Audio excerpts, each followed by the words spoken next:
आप देख रहे हैं डीसी न्यूज इंडिया और मैं हूं आपके साथ दिव्या। तो आइए एक नजर डालते हैं अब तक की 25 बड़ी खबरों पर।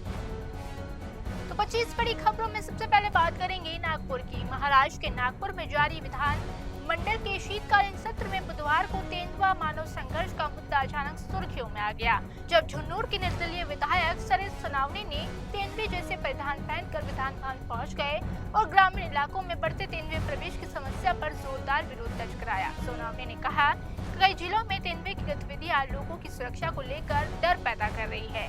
सरकार को तुरंत कदम उठाने चाहिए। इस दौरान विधानसभा में एनसीपी शरद पवार के विधायक जितेंद्र आवाड़ के ध्यानाकर्षक प्रस्ताव पर भी जवाब देते हुए वन मंत्री गणेश नायक ने एक अनोखा समाधान पेश करते हुए बताया कि उन्होंने अधिकारियों को जंगल में बड़ी संख्या में बकरियां छोड़ने के निर्देश दिए हैं ताकि तेंदुए को पर्याप्त शिकार जंगल में ही मिल जाए और वो मानव बस्ती में न आ पाए। नायक ने कहा कि अगर तेंदुए के हमले से 4 लोगों की मौत होती है तो सरकार को 1 करोड़ रुपए का मुआवजा देना पड़ता है, इसलिए मुआवजा देने से बेहतर है कि उतनी कीमत की बकरियां जंगल में छोड़ दी जाए ताकि जानवर गाँव की ओर न रुक कर पाए। वन मंत्री का ये बयान सोनावने का पहचान पूरे सत्र में चर्चा का विषय बन गया। अब 25 बड़ी खबरों में बात करेंगे एसआईआर की। देश के 12 राज्यों और केंद्र शासित प्रदेशों में चल रहे voter list special intensive revision यानी एसआईआर के फॉर्म जमा करने की आज आखिरी तारीख है। चुनाव आयोग आज डिजिटलाइजेशन और फॉर्म सबमिशन की प्रोग्रेस की समीक्षा करेगा। कई राज्यों खासकर उत्तर प्रदेश, पश्चिम बंगाल में समय सीमा से कम पीछे चल रहा है, जिसके चलते डेडलाइन बढ़ाने पर विचार हो रहा है। पहले केरल को निकाय चुनाव के कारण 18 दिसंबर तक का एक्सटेंशन मिल चुका है। विपक्ष इस प्रक्रिया को जल्दबाजी और अव्यवस्थित बताते हुए संसद में विरोध दर्ज करा चुकी है। कांग्रेस की एनसीसीपीए एसपी का कहना है कि तेज टाइमलाइन और बीएलओ पर वोटर पर दबाव पड़ रहा है। आयोग ने 30 नवंबर को पहली डेडलाइन 1 हफ्ते बढ़ाकर 11 दिसंबर कर दी थी। अब ड्राफ्ट लिस्ट 16 दिसंबर को पब्लिश होगी। यूपी में भी 2 हफ्ते एक्सटेंशन की मांग की गई है ताकि मूल डुप्लीकेट, लापता वोटर और पुनः सत्यापन हो सके। एसआईआर का उद्देश्य वोटर लिस्ट पूरी तरह साफ और अपडेट करना है। अब 25 बड़ी खबरों में बात करेंगे गोवा की। गोवा के नाइट क्लब में लगी भीषण आग जिसमें 25 लोग मारे गए थे, जिसका मुख्य आरोपी लूथरा ब्रदर्स गौरव और सौरभ को थाईलैंड से हिरासत में ले लिया गया है। दोनों को भारत लाने के प्रत्यार्पण की प्रक्रिया शुरू हो गई है। उनके पासपोर्ट पहले से निलंबित कर दिए गए थे। सीबीआई ने इनकी गिरफ्तारी के लिए ब्लू कॉर्नर नोटिस जारी किया था। जानकारी के मुताबिक दोनों थाईलैंड में छिपे थे, जहां उन्हें पकड़ लिया गया। इस हादसे के बाद अब क्लब के 5 मेंबर्स और स्टाफ को भी गिरफ्तार किया गया है। पणजी में 25 किलोमीटर दूर आधी रात को लगी आग ने पूरे परिसर को चपेट में ले लिया। कई शव एक दूसरे के ऊपर मिले, जिससे हादसे की भयावहता अंदाजा लगाया जा सकता है। गोवा के सीएम प्रमोद सावंत ने कहा कि जांच रिपोर्ट 8 दिनों में आ जाएगी। इसके बाद पूरे राज्य में क्लबों की सुरक्षा व्यवस्था की समीक्षा की जा रही है। अब 25 बड़ी खबरों में बात करेंगे राहुल गांधी की। लोकसभा में विपक्ष के नेता प्रतिपक्ष राहुल गांधी, पीएम मोदी और गृह मंत्री अमित शाह के साथ एक करीब 1.5 घंटे चली अहम बैठक है। सीएसआई सीवीसी अपॉइंटमेंट को लेकर ये सहमति जताई गई। मीटिंग में चीफ इंफॉर्मेशन कमिश्नर और 8 कमिश्नरों के चयन पर चर्चा हुई, जिसमें राहुल गांधी ने लिखित रूप में असहमति का नोट सौंपा। बताया जा रहा है कि वो सरकार द्वारा सुझाए गए नामों से सहमत नहीं थे। इस बीच राहुल गांधी ने 17 दिसंबर को होने वाले बर्लिन दौरे पर बीजेपी ने हमला बोला है। शहजाद पुनेवाला ने उन्हें विदेशी नायक कहते हुए संसद सत्र के दौरान विदेश जाने को लेकर तंज भी कसा। आईओसी के इस दौरे पर ग्लोबल आउटरीच बताते हुए राहुल भारतीय समुदाय को संबोधित करेंगे। इस इवेंट में पूरे यूरोप के आईओसी प्रेसिडेंट शामिल होंगे। एनआरआई मुद्दे तथा कांग्रेस की रणनीति पर भी चर्चा की जाएगी, जिसमें सैम पित्रोदा और आरती कृष्णा भी कार्यक्रम में शामिल होंगे। विपक्ष का कहना है सरकार पारदर्शी संस्थाओं को कमजोर कर रही है। अब 25 बड़ी खबरों में बात करेंगे अमेरिका की। अमेरिका के house foreign affairs sub committee में सुनवाई में पीएम मोदी और रूस के राष्ट्रपति पुतिन की मशहूर कार सेल्फी ने नया विवाद खड़ा कर दिया है। कांग्रेस वुमन सिडनी कामगार डोप ने इस फोटो पर प्रॉप की तरह इस्तेमाल करते हुए आरोप लगाया। ट्रंप प्रशासन भारत को रूस के करीब धकेल रहा है। उन्होंने कहा कि गलत विदेशी नीति के कारण यूएस अपने रणनीतिक साझेदारों को खो रहा है। पुतिन के हालिया भारत दौरे में दोनों नेता एक ही कार में बैठे थे, जिस दोनों देशों की दोस्ती को मजबूत संकेत मानता है। उन्होंने कहा यूएस इंडिया साझेदारी को नुकसान पहुंच रहा है, इसे जल्दी सुधारने की जरूरत है। उन्होंने चिताया कि दुश्मनों की बाहों में धकेल कर कोई नोबेल प्राइज नहीं मिलता। सुनवाई का विषय था इंडो पैसिफिक मुक्त और खुले क्षेत्र में सुरक्षा। इस बयान ने अमेरिकी राजनीति में नई बहस छेड़ दी है। अब 25 बड़ी खबरों में बात करेंगे रूस की। रूस के सेंट पीटर्सबर्ग में सबसे बड़ी प्राइवेसी मार्केट में बुधवार की रात भीषण आग लग गई, जिसमें धमाकों की आवाज सुनाई गई। आग इतनी तेज फैली कि दूर दूर तक काला धुआं आसमान में फैलता हुआ नजर आया। हादसे में एक व्यक्ति की मौत हो गई, जबकि कई लोग घायल हो गए। चश्मदीदों का कहना है कि धमाकों की आवाज के बाद पूरा मार्केट आग के लपटों में बदल गया। सुरक्षा कारणों से कई किलोमीटर तक क्षेत्र खाली कराया गया। आग के वीडियो रूसी सोशल मीडिया पर वायरल हो रहे थे। फायर ब्रिगेड के साथ साथ केमिकल और रेडियो मैग्नेटिक लैब भी मौके पर मौजूद थे, ताकि हवा की गुणवत्ता और केमिकल नुकसान का परीक्षण हो सके। आग के कारणों की आधिकारिक पुष्टि अब तक नहीं हुई है, लेकिन कुछ रिपोर्ट्स में से यूक्रेनी हमलों से जोड़कर देखा जा रहा है। मार्केट की इमारत लगभग पूरी तरह जलकर खाक हो गई है। अधिकारियों ने स्थिति को नियंत्रण में लाने के लिए बड़े पैमाने पर बचाव अभियान शुरू किया था। अब 25 बड़ी खबरों में बात करेंगे बिहार की। बिहार के कई जिलों में HIV के मामलों में तेजी से बढ़ोतरी दर्ज की गई है, जिसमें सीतामढ़ी, मुजफ्फरपुर, मोतिहार, बेतिया सबसे ज्यादा प्रभावित क्षेत्र है। सीतामढ़ी में ही HIV एड्स के 6,707 मरीज के रजिस्टर इलाज चल रहा है, जिसमें से 428 बच्चे हैं। प्रतिदिन 250 से 300 मरीज 8 सेंटर से दवाई ले रहे हैं। नोडल अधिकारी ने जावेद का कहना है कि आसपास के जिलों में हालात गंभीर है। अलग अलग ब्लॉक्स में आंकड़े 100 से 1100 तक पहुंच चुके हैं। HIV के फैलने के कारणों से असुरक्षित यौन संबंध, संक्रमित ब्लड ट्रांसफ्यूजन और एक सुई का इस्तेमाल प्रमुख है। उन्होंने स्पष्ट कहा कि HIV सामान्य संपर्क, खांसने, छींकने और जूठा खाने से नहीं फैलता। सरकार और स्वास्थ्य विभाग जिले भर जागरूकता और स्क्रीनिंग बढ़ाने पर जोर दे रही है। अब 25 बड़ी खबरों में बात करेंगे दिल्ली की। दिल्ली पुलिस के क्राइम ब्रांच ने नोटबंदी के बावजूद पुराने 500 और 1000 रुपए के नोटों के बड़े अवैध कारोबार का भंडाफोड़ किया है। पुलिस ने शालीमार बाग मेट्रो स्टेशन के पास रेड मारकर 4 लोगों को गिरफ्तार किया। उनके बैग से 3.5 करोड़ पुरानी करेंसी बरामद की गई। आरोपियों की पहचान हर्षटेक, चंद, लक्ष्य और विपिन कुमार के रूप में हुई है। पुलिस के अनुसार आरोपी सस्ते भाव में पुरानी करेंसी खरीदकर इसे ऊंचे दामों पर बेचने की कोशिश कर रहे थे। ये साफ नहीं हो पाया कि इतनी बड़ी मात्रा में पुरानी करेंसी आखिर उनके पास कैसे आई। नोटबंदी के बाद नोट को रखना अपराध है। चारों पर धोखाधड़ी, साजिश, नोटबंदी कानून के तहत FIR दर्ज की गई है और पुलिस इस नेटवर्क का पता लगाने में जुटी है। अब 25 बड़ी खबरों में बात करेंगे महाराष्ट्र सरकार की। महाराष्ट्र सरकार में शामिल एकनाथ शिंदे से जब पूछा गया कि क्या शिवसेना मुंबई महापौर पद बरकरार रख पाएंगे, तो उन्होंने कोई दावा नहीं करते हुए बचते हुए सिर्फ इतना कहा कि महापौर महायुति से होगा। भाजपा के सूत्रों का कहना है कि वो पार्टी मीरा भाईंदर और ठाणे में महापौर पर शिंदे गुट को देने के लिए तैयार है, लेकिन मुंबई पर समझौता मुश्किल हो गया है। ठाकरे परिवार के राजनीतिक पुनर्मिलन के बाद समीकरण बदलते दिखाई दे रहे हैं। मुंबई कॉन्क्लेव में मुकाबला भाजपा के हिंदुत्व बनाम ठाकरे गुट के मराठी अस्मिता के नारे में बदल सकता है। शिंदे ने कहा, बालासाहेब ठाकरे की विचारधारा पर चल रहे विपक्ष सिर्फ राजनीतिक गठबंधन बनाता है। पर्दे के पीछे दोनों दलों में कार्यकर्ताओं की खरीद फकोर को लेकर तनाव भी बना हुआ है। सीएम फडणवीस ने कहा कि गठबंधन 2029 तक चलेगा, जब कोई खरीद फकोर नहीं है। मुंबई में शिवसेना का 25 साल का वर्चस्व दांव पर लगा है। अब 25 बड़ी खबरों में बात करेंगे इजराइल की। इजराइल के प्रधानमंत्री बेंजामिन नेतन्याहू और पीएम मोदी के बीच फोन पर हुई बातचीत के बाद दोनों नेताओं की जल्द मुलाकात की पुष्टि हो गई है। ये मुलाकात दिल्ली ब्लास्ट के बाद पहली बार होगी। दोनों देशों ने आतंकवाद के खिलाफ जीरो टॉलरेंस दोहराया है। इस साल दोनों देशों के बीच कई उच्च स्तरीय मंत्री स्तर पर दौरे भी होंगे, जिनमें FDI निवेश संधि पर प्रगति की जाएगी। इजराइल ने स्पष्ट किया कि सुरक्षा चिंताओं के कारण नेतन्याहू भारत यात्रा स्थगित नहीं होगी। उस भारतीय सुरक्षा व्यवस्था पर पूरा भरोसा है। दोनों देशों की ये मुलाकात रणनीतिक साझेदारी को और भी ऊंचाई पर ले जाएगी। पाकिस्तान में इसको लेकर राजनीतिक बयानबाजी शुरू हो गई है। भारत और इजराइल आतंकवाद के खिलाफ संयुक्त रणनीति पर काम कर रहे हैं।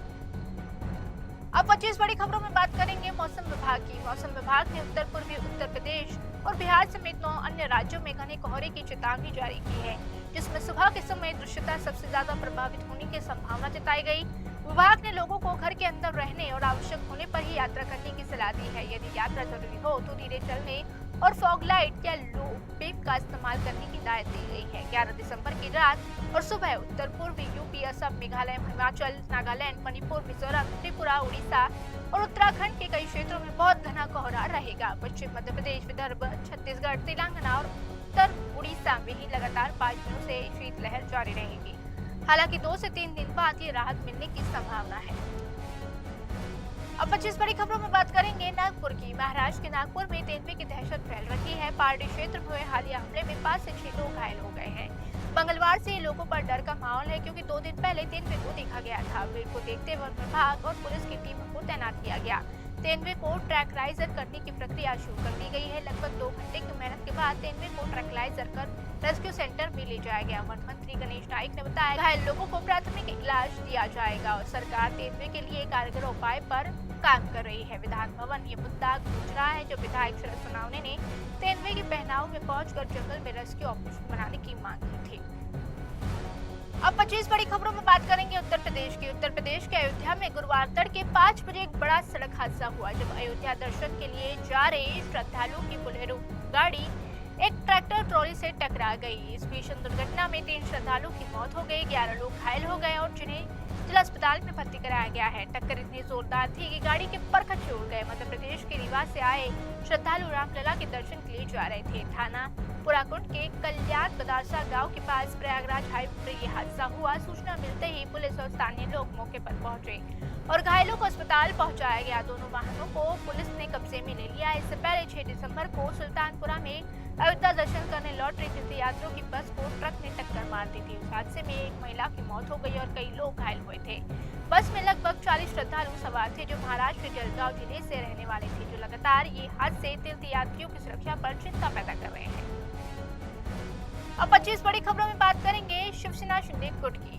महाराष्ट्र की राजनीति में शिवसेना शिंदे गुट विधायक महेंद्र दलवी का वायरल वीडियो बड़ा विवाद बन गया है, जिसमें पैसे बंडलों के लेकर एआईएमआईएम के नेता वारिस पठान ने सरकार पर तीखा हमला बोला। पठान ने कहा कि जनता के टैक्स का पैसा इस तरह बर्बाद किया जा रहा है, इसकी तुरंत जांच होनी चाहिए। उन्हें सवाल उठाया गया कि इतना पैसा आखिर आया कहां से और किसे बांटा जा रहा है। पठान ने भाजपा सरकार पर आरोप लगाया कि वो वॉशिंग मशीन की तरह भ्रष्टाचार को सफेद कर देती है। उन्होंने कहा किसानों का कर्ज माफ करने के लिए पैसे नहीं है, लेकिन चुनाव के पहले नोटों की बोरियां उड़ाई जा रही है। सोशल मीडिया पर आए दिन ऐसे वीडियो सामने आते रहते हैं, लेकिन जांच एजेंसियां चुप बैठी हैं। पठान ने ईडी, आयकर और पुलिस पर भी सवाल उठाए और कहा कमेटी की रिपोर्ट सार्वजनिक नहीं है। उन्होंने चेतावनी दी जब तक भ्रष्टाचार सख्त कार्रवाई नहीं होगी न राज्य आगे बढ़ेगा न ही देश आगे बढ़ेगा। मामला सिर्फ एक पार्टी नहीं बल्कि पूरे सिस्टम की बीमारियों को दिखाता है। वायरल वीडियो अब तक सरकार की ओर से कोई ठोस प्रतिक्रिया सामने नहीं आई। अब 25 बड़ी खबरों में बात करेंगे शरद पवार की। राष्ट्रवादी कांग्रेस पार्टी के प्रमुख शरद पवार ने अपने 85वें जन्मदिन से पहले बुधवार रात दिल्ली स्थित अपने आवास पर 6 जनपद पर भव्य रात्रि भोजन का आयोजन किया, जिसे राजनीतिक गलियारों में शक्ति प्रदर्शन के रूप में देखा गया। इस कार्यक्रम में कांग्रेस नेता राहुल गांधी, प्रियंका गांधी वाड्रा उपस्थित रहे और इसे महत्वपूर्ण बना दिया, जबकि पवार के भतीजे अजित पवार का शामिल होना नए राजनीतिक संकेत दे सकता है। देश के प्रमुख उद्योगपति गौतम अडानी, तेलंगाना के मुख्यमंत्री रेवंत रेड्डी और रात्रि भोजन में शामिल हुए, जिससे आयोजन का राष्ट्रीय महत्व और भी बढ़ गया। सत्ता पक्ष से बीजेपी नेता डी मुद्रेश्वरी, केंद्रीय मंत्री रवनीत सिंह बिट्टू और तृणमूल कांग्रेस के वरिष्ठ नेता सौगत राय भी यहाँ पे मौजूद रहे। सभी नेताओं का अनौपचारिक बातचीत एक साथ होना राजनीतिक दृष्टि से दुर्लभ दृश्य था। इस आयोजन में दिखाया गया कि शरद पवार राजनीति में अभी भी अहम केंद्र बिंदु बने हुए हैं। पवार 12 दिसंबर को अपने 85वें जन्मदिन मनाएंगे और रात्रि भोजन उनके सम्मान में आयोजित किया गया था। राजनीतिक हलकों में ये चर्चा है कि कार्यक्रम आगामी महीनों में नए राजनीतिक मिलाप की समीकरण का नींव बन सकता है। अब 25 बड़ी खबरों में बात करेंगे आगामी महानगर पालिका चुनाव की। महायुति में आगामी महानगर पालिका चुनाव के लिए गठबंधन का फॉर्मूला लगभग तय हो गया है, जिसमें मुंबई, ठाणे, नासिक, कल्याण, डोंबिवली नगर पालिका में बीजेपी और शिवसेना साथ मिलकर चुनाव लड़ रही है। वहीं पुणे और पिंपरी चिंचवड में बीजेपी और एनसीपी अलग चुनाव लड़ेंगे, क्योंकि इन जगहों पर दोनों दलों की ताकत लगभग बराबर है। नवी मुंबई में महायुति में अब तक कोई अंतिम फैसला नहीं सुनाया गया। गठबंधन में शामिल दलों ने तय किया गया आज संभव नहीं होगा, वही चुनाव साथ लड़ा जाएगा और जहां नहीं संभव होगा वह फ्रेंडली फाइट की तरह किया जाएगा। इस रणनीति का मकसद कार्यकर्ताओं को चुनाव लड़ने का अवसर देना और बगावत करने से रोकना है। कांग्रेस और एनसीपी के नेताओं ने भी अलग लड़ने की संभावना जताई गई है। आदित्य ठाकरे ने दावा किया कि महायुति में शामिल एक गुट 22 विधायक मुख्यमंत्री के करीब हो गए हैं। उन्होंने इन विधायकों का पता बदलने को लेकर चेतावनी दी है। अब 25 बड़ी खबरों में बात करेंगे म्यांमार की। म्यांमार के रखाइन प्रांत में 10 दिसंबर के बाद एक अस्पताल पर एयर स्ट्राइक हुई, जिसमें 30 लोग मारे गए और लगभग 70 लोग घायल हो गए। माना जा रहा है अस्पताल में विद्रोही ग्रुप आर्गन आर्मी के लड़ाके इलाज कर रहे थे, छिपे हुए थे और म्यांमार सेना और सरकार की ओर से इस हमले पर कोई आधिकारिक जानकारी अब तक सामने नहीं आई। 1 फरवरी 2021 में सेना की लोकतांत्रिक रूप चुनी गई थी और सरकार उखाड़ फेंक दिया था। विरोध प्रदर्शन को दबाने के लिए सेना ने हिंसक कार्रवाई की, जिसमें पीपल्स डिफेंस फोर्स (पीडीएफ) और अन्य सशस्त्र समूह शामिल थे। सेना ने 2025 में काउंटर ऑफिशिंग भी शुरू कर दी, जिसमें TMLA के क्यूमो शहर का वापस लिया गया। चीन ने सेना को सैन्य सहायता और खनिज परियोजनाओं की सुरक्षा से समर्थन दिया। अब 25 बड़ी खबरों में बात करेंगे। RSS की राष्ट्रीय स्वयंसेवक संघ के प्रमुख मोहन भागवत ने प्रधानमंत्री नरेंद्र मोदी के उत्तराधिकारी के सवाल पर चर्चा से साफ इनकार कर दिया। भागवत ने कहा कि देश के अगले प्रधानमंत्री का फैसला पूरी तरह बीजेपी और मोदी करेंगे। उनका ये भी कहना था कि संघ का उसे उत्तराधिकारी की प्रक्रिया में कोई दखल नहीं होगा। भागवत ने देश में जाति और भाषाई विभाजन को खत्म करने पर जोर दिया। उन्होंने कहा कि संघ पूरी तरह देश में एकता और संवाद बढ़ाना चाहता है। संघ ने 100 साल का कार्यकाल पूरा किया है और अब नए कार्यक्रम में आयोजित किए जा रहे हैं। भागवत ने स्वयंसेवकों को जनता के साथ तथ्यात्मक जानकारी साझा करने के निर्देश दिए। उन्होंने कहा संघ के इतिहास को गलत धारणाओं में फैलाया गया। भागवत का बयान राजनीतिक विशेषज्ञों के द्वारा बीजेपी की आंतरिक रणनीति का संकेत के रूप में देखा जा रहा है। उन्होंने देश में एक मजबूत और एकजुट समाज बनाने पर जोर दिया। अब 25 बड़ी खबरों में बात करेंगे ई सिगरेट की। भारत सरकार द्वारा ई सिगरेट पर पूर्ण प्रतिबंध के बावजूद संसद में ये मुद्दा उठाया गया, जब भाजपा सांसद अनुराग ठाकुर ने तृणमूल कांग्रेस सांसद पर ई सिगरेट पीने का आरोप लगाया। इसके बाद सदन में जोरदार हंगामा हुआ। 2019 में वित्त मंत्री निर्मला सीतारमण ने ई सिगरेट के निर्माण, बिक्री और वितरण पर पूरी तरह रोक लगा दी थी। भारतीय आयुर्विज्ञान अनुसंधान परिषद ने ई सिगरेट के स्वास्थ्य खतरों पर व्हाइट पेपर जारी किया। इसके कानून के तहत पहली बार उल्लंघन करने पर 1 लाख रुपए जुर्माना और 1 साल तक जेल या दोनों प्रावधान है। दूसरी बार उल्लंघन करने पर 5 लाख का जुर्माना और 3 साल की जेल और दोनों भी प्रावधान है। इसमें ई हुक्का भी शामिल है। स्वास्थ्य विशेषज्ञों का कहना है ई सिगरेट सामान्य सिगरेट जितनी ही हानिकारक होती है। संसद में इस मुद्दे पर राज्य ध्यान को फिर से ई सिगरेट के जोखिम और कानून की सख्ती पर केंद्रित कर दिया। अब 25 बड़ी खबरों में बात करेंगे मध्य प्रदेश की। मध्य प्रदेश के रायसेन के जिले पिपलियापुरिया में ग्राम पंचायत में एक युवक को दलित घर पर भोजन करना भारी पड़ गया। उसे सामाजिक बहिष्कार का सामना करना पड़ा। मामला उदयपुरा विधानसभा का है, जहाँ स्वतंत्र प्रभार राज्य मंत्री नरेंद्र शिवाजी पटेल भी प्रतिनिधित्व करते हैं। भरत राज ठाकर जो RSS के कार्यकर्ता हैं, गांव के दलित युवक को संतोष परोल के घर पर आयोजित श्रद्धांजलि कार्यक्रम में इंसानियत के नाते भोजन किया। इस साधारण कदम को कुछ लोगों ने आपत्तिजनक मान लिया और घटना का वीडियो सोशल मीडिया पर वायरल करवा दिया। वायरल होते ही गांव में युवक के खिलाफ सामाजिक बहिष्कार की कार्रवाई शुरू हो गई। पंचायत और ग्रामीणों ने उसे नकार दिया और उसकी गतिविधियों पर रोक लगा दी। इस घटना ने मध्य प्रदेश के जातिवाद, भेदभाव और सामाजिक समरसता को गंभीर सवाल खड़े कर दिए हैं। अब 25 बड़ी खबरों में बात करेंगे उड़ीसा की। उड़ीसा के गंजाम जिले के बीतुड़मिर गाँव में बलराम गौड़ी के मुंबई घर लौटते समय अचानक मौत ने परिवार को गहरे सदमे में डाल दिया। बलराम पिछले 15 महीनों से मुंबई में मजदूरी कर रहे थे और तबीयत बिगड़ने पर ट्रेन से घर लौट रहे थे। रास्ते में वो तंदूर स्टेशन पर उतर गए, लेकिन परिवार को इसकी कोई जानकारी नहीं मिली। उनके फोन लगातार स्विच ऑफ आने लगे और कई दिनों तक परिवार ने खोजबीन करता रहा। अंततः उनके भाई कृष्णचंद गौड़ा ने तेलंगाना के तंदूर स्टेशन में पहचान की, तो पोस्टमार्टम रिपोर्ट में मौत का कारण स्पष्ट नहीं लिखा था। पुलिस ने शव को सौंपने से इनकार कर दिया और परिवार ने गांव में भूसे के प्रतीकात्मक अंतिम संस्कार किया। इस घटना ने गांव की चिंता और शोक का माहौल पैदा कर दिया। अब 25 बड़ी खबरों में बात करेंगे पंजाब की। पंजाब कांग्रेस में फिर से तनाव की स्थिति बनती नजर आ रही है, क्योंकि अध्यक्ष और कैबिनेट मंत्री नवजोत सिंह सिद्धू की पत्नी नवजोत कौर की बयानबाजी ने पार्टी के वरिष्ठ नेताओं और प्रदेश संगठनों में हलचल पैदा कर दी है। पंजाब के कांग्रेस सिद्धू दंपत्ति को गतिविधियों के बागी तेवर के कारण पार्टी को हो रहे नुकसान पर एक रिपोर्ट प्रदेश प्रभारी ने भूषण बघेल को भेजी है। रिपोर्ट में पिछले 4 सालों में सिद्धू दंपत्ति की पार्टी कार्यक्रम में सक्रियता कम दिखाई दी और पार्टी लाइन से हटकर बयानों का उल्लेख किया गया। इसमें ही साल 2022 में तत्कालीन प्रदेश प्रभारी हरीश चौधरी के द्वारा आलाकमान को भेजी गई चिट्ठी का हवाला दिया गया, जिसमें सिद्धू और चरणजीत चन्नी के बीच मतभेदों की वजह भी विधानसभा चुनाव की पार्टी की हार का जिक्र किया गया। इसके अलावा नवजोत सिंह सिद्धू की पार्टी के खिलाफ बयान देते रहे, जिससे पार्टी की छवि प्रभावित हुई। पंजाब कांग्रेस ने सलाह दी है कि बागी तेवर दिखा रहे हैं तो सिद्धू दंपत्ति को अनुशासन में रखा जाएगा। पार्टी ने बताया कि अगर उन्हें नियंत्रित नहीं किया गया तो 2027 विधानसभा चुनाव से पहले संगठन और पार्टी की छवि को गंभीर नुकसान हो सकता है। अब 25 बड़ी खबरों में बात करेंगे महाराष्ट्र सरकार की। महाराष्ट्र सरकार के ट्रैफिक उल्लंघनों के मामलों में सुधार लाने के लिए नई योजना शुरू की गई है, जिसमें केवल विशेष पुलिसकर्मी ही चालान काट सकेंगे। मुख्यमंत्री देवेंद्र फडणवीस ने विधानसभा परिषद में बताया कि ट्रैफिक पुलिसकर्मियों को बॉडी वन कैमरा BWC दिए जाएंगे। ये सुविधा बड़े शहरों में चरणबद्ध तरीके से लागू की गई है। फडणवीस ने कहा कि गोवा की तरह केवल BWC वाले पुलिसकर्मी ही सड़क नियमों का उल्लंघन पर चालान कर सकते हैं। नई योजना में ये भी प्रावधान होगा कि चालान काटने के 6 महीने के भीतर गाड़ी मालिक को जुर्माना वसूल किया जाएगा। सीएम ने ये जानकारी प्रशासन काल के दौरान MLC द्वारा उठाए गए सवालों पर जवाब में दी है। अब 25 बड़ी खबरों में बात करेंगे मुलुंड की। मुंबई के मुलुंड डंपिंग ग्राउंड पर गोल्फ बनाने के लिए दिशा में बड़ा कदम उठाया गया। BMC ने प्रोफेशनल गोल्फ ऑफ इंडिया को फिजिबिलिटी स्टडी की अनुमति दे दी है। इस पहल का स्वागत स्थानीय विधायक मिहिर कोटेचे ने किया है और इसे मुलुंड वासियों के लिए सुखद और महत्वपूर्ण कदम बताया गया। उन्होंने कहा इससे इलाके में आर्थिक विकास को बढ़ावा मिलेगा और पुराने भवनों और कॉलोनियों को पुनर्विकास का रास्ता भी खुलेगा।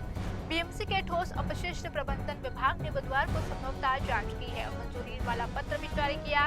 कोटेचा ने बताया कि 2018 में डंपिंग ग्राउंड बंद हुआ था। पिछले साल उन्होंने मांग उठाई थी कि कचरा हटाने को लेकर 64 एकड़ जमीन पर गोल्फ कोर्स विकसित किया जाएगा। मुख्यमंत्री देवेंद्र फडणवीस ने सकारात्मक रुख दिखाते हुए संभवतः अध्ययन के निर्देशन दिए हैं।